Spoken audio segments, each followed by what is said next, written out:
Welcome back to The New Health, and we have Adam Lane Smith back with us today.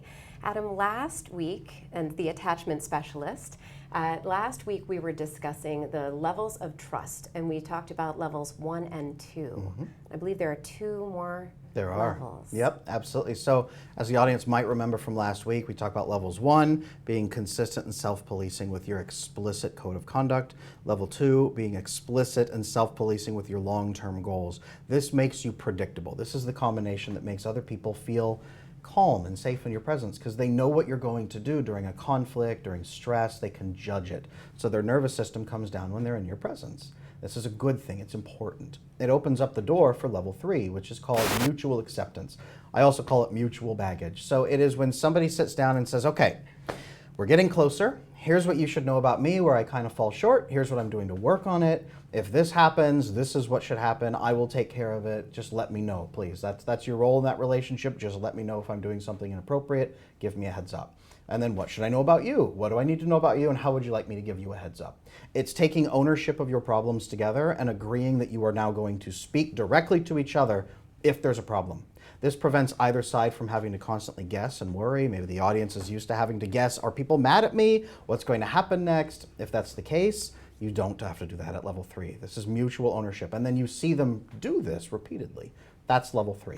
Any questions on that? No. Good, because it's fairly simple. Yeah, so level far. 4 then, that unlocks the door for level 4 because they know how you're going to act under stress. They agree with your mission, they agree with your values, and they know that you're going to self-police and self-correct back. So out there, stop for a moment. Would that help you feel comfortable in somebody's presence? Yes, that's the basics of trust.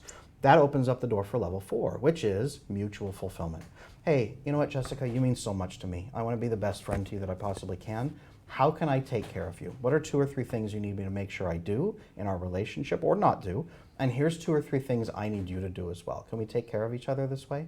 This is how you build a long-term, fulfilling, safe, bonded relationship with the right biochemistry. And when you don't do this, when you have insecure attachment, you don't do these 4 levels of trust, you jump over all 4 of them, land in the deep feelings, and then what happens? Well, we have a difficulty, we have stress, we have problems, and then you spike out of control because you have no idea how that person's going to react, and then you both scramble to try to get around each other, manage each other. This is what's leading to so much brokenness in our relationships. So I know we spoke earlier about my views on avoidant and anxious attachment. So in that time of conflict, that jumping into that space, when it comes to my view is if somebody is having an avoidant, when they're in that space of conflict, they hightail it the other direction. Usually. And for anxious, they tend to attack a little bit more. That's a great way to put it. So the avoidant person, they're not afraid. They would never ever say, I am afraid. They are cautious and they are concerned about how the other person will react, so they pull back. They solve the problem completely alone, and then when things are calmed down, they step back into the relationship. That's how they tend to operate. They don't trust anybody to solve problems with them. So then they block the reception of that vasopressin bonding hormone that reacts when we solve problems together, that men have more receptors for than women do. This is how men bond properly. So it blocks that production. And the anxious person perceives this as abandonment, so they rush in to try to make the other person approve of them, and they're desperately trying to get soothing for their nervous system that they only believe other people can do for them.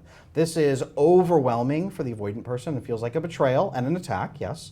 And the anxious person feels completely abandoned and betrayed in that way. So it just doesn't work out. Anybody out there who's had a partner who either attacks you emotionally almost, overwhelms you is the right word, engulfs you for that approval and for that soothing, coercive soothing, that's more of an anxious trait, or anybody who has walked away from you during a time of stress and made you feel like they were untrustworthy, another person abandoned you, I should have known people would do this, that's more the avoidance style. Those are the 2 that we're dealing with. Okay, and just a reminder that there's nothing wrong No. with attachment styles. There's nothing wrong with being avoidant, nothing wrong with being anxious. Now this is a great place right here to talk about this. Okay. So there's something that I teach called the lone ape problem. If you took an ape, a chimpanzee, and you just dropped them straight into a hostile environment, dark jungle surrounded by predators, and they're alone, completely alone. their nervous system is going to completely change. Cortisol will go absolutely through the roof, so they are always on, always aware, always tracking threats, which is what avoidantly attached people do, is always track threats all the time. They are always risk-focused. So the lone ape is going to climb a tree, stay there, huddle there, be safe, be strong, and be aware, and not trust anyone or anything. Sleep is going to go down. As oxytocin just plummets, your oxytocin receptors get blocked. That means your GABA, G-A-B-A, gamma-aminobutyric acid just plunges. That regulates your nervous system, and that's gone. And that's a feel-good neurotransmitter. That's just a calm your nervous system transmitter. Okay. It keeps your nervous system at a place where you can sleep. It allows melatonin release at night. Okay. It uses magnesium to soothe your muscles and let them uncoil and relax. If you don't have GABA adequately, you can never relax, ever. And this is why avoidant people don't relax, that lone ape problem. If you're alone in a tree, it's a survival adaptation. This is great for you. It keeps you alive. This is what avoidant people think they are, is a lone chimpanzee in a tree with a stick trying to fight off predators and survive one more day. And this is how they live every single day of their life. This is why they don't bond properly. Now, if you take that chimp and you put them properly into a group of other chimps and help them immerse and they really properly bond, then they get a flood, their cortisol comes down, they get a flood of oxytocin, a flood of GABA, a flood of serotonin. They feel content, they feel loved, they feel safe, they feel soothed, they calm down, and then your logical brain fully re-engages. And they actually become more logical, which is great, but then their survival rate goes up because now they're built into a trusted collective. That's what's supposed to happen. If you dropped them into a nest of crazy chimps, that wouldn't happen, but a good nest of proper, secure chimps, their ability to thrive goes through the roof. And that's what we do when we fix attachment issues, is put you into a proper nest of chimps, good chimps, those 4 levels of trust, where you can have that with 2 or 3 chimps there, and your nervous system calms, you can sleep at night, you can rest, you feel safe, and then your thriving goes up, your opportunities go up, your success rate goes up, and you can sustain it long term. That sounds wonderful. It is. When we take someone who's in that, let's say we were talking before about, C-suite people who are adapted to this, very highly capable, how do we help them move into this space? Move from one space of, these are my neurotransmitters, I'm used to having my high cortisol, I'm used to having my vasopressin for solving problems, and how do we adjust them into that? What is a step? I know you had spoken about connections, relationships. Step 1 for avoidantly attached people, who will not identify as avoidantly attached, but high-level, successful, performing people, is to even help them understand there's an alternate way to live. Because they don't see this as a problem. They see this as the reality of such a civilization. I am this way to survive. If I stop, I will die. So they hear me talk, and they take 6 months to think about it to see if they might die or might not die.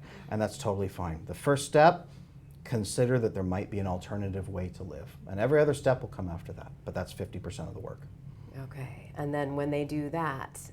When they do that, work through the 4 levels of trust in your life, and give everybody in your life a score now from 0 to 4, okay? And watch the episodes that we talked about last week. You'll get all those pieces, 0 to 4, but give everybody a score and then look at it and put a star next to anybody that could go up 1 point, but you have never tested it properly. That will be eye-opening. And when they say, I don't know how to test them properly. Aha, that's something you and I should talk about in the future, because that's a whole structure for how to open up and test properly. Okay, no, that's wonderful. So having people, we can convince people that they can be in that space to work towards secure attachment.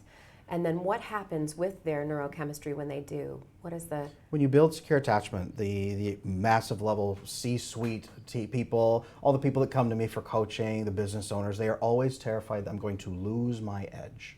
And that's not the goal. The goal is, if you are constantly in war mode, survival mode, and you can never come out of it. You come home, you're in bloody armor with your spear, you kiss your wife and your kids, and you eat dinner just still armored up and bloody. You try to go to sleep at night laying in bed, but you can't sleep, you're just laying there in your armor. You get up the next morning, you go to work again. That's never having a peace mode. The goal here is to give you an alternate peace mode you can click into at will. When you are soothed, when your nervous system calms down, when you are able to just fully relax and the thoughts stop and the risk assessment pauses because you know you've covered everything. It's good enough, and you can finally be at peace.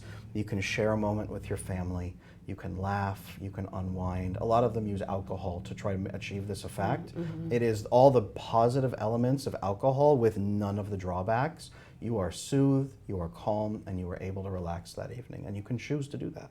That's amazing. So, and if not, and that cortisol ends up staying high, as you said, that in that war zone, what's the ultimate outcome if they don't choose to make these changes? This is when you see people have massive midlife crises and they hate their life and they destroy everything they've built and everybody is alienated. And I have people come in their late 70s who say, Adam, I think it's too late for me.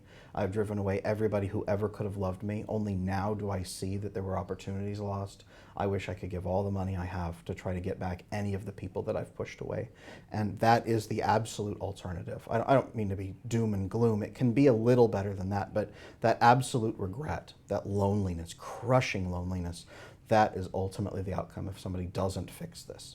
And is there an age limit on when people can? Absolutely not. My oldest client was 78 years old and terminally ill with a few months to live. And they did have some children and some grandchildren, and they had almost no connection to them whatsoever.